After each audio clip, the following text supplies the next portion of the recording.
South Korea has announced that two senior officials from the north defected last year. The defectors include a diplomat and an army colonel specialising in espionage against the south. Both were granted political asylum by Seoul.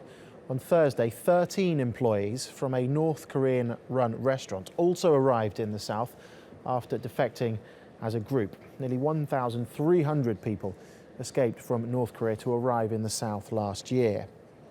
Well, Hahm is following this story from Seoul and joins us now with more on this. Shane, what can you tell us then about the latest defection?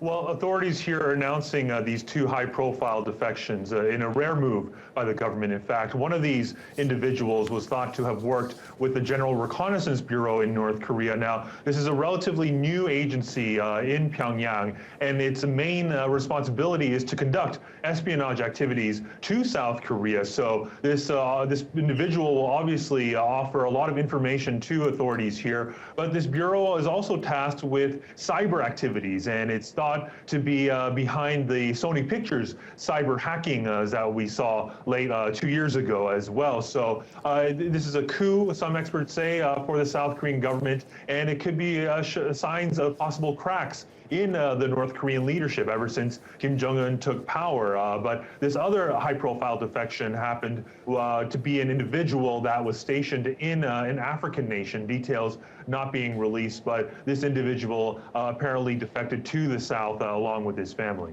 These defections apparently happened last year, so why are the South Korean authorities announcing it now? Is it to put the pressure on Pyongyang, like you mentioned there? You know, that's a very good question, because these sanctions that have been imposed on North Korea have taken hold. We saw those 13 North Koreans defect last week from workers at a North Korean restaurant, in fact. South Korea has imposed its own sanctions against Pyongyang as well. As part of that, South Korean citizens are urged not to go to North Korean restaurants in third countries. But critics here are also saying that the South Korean government may have announced this at this point because we have general elections here. So this could be a possible political ploy as well by the Park Geun-hye government here, who is in line with the ruling party. But it is rare for these defections to be announced, but authorities say that because it was so high profile and because of the circumstances with the sanctions, that they decided to make this announcement at this point. Okay, Shane, thank you very much.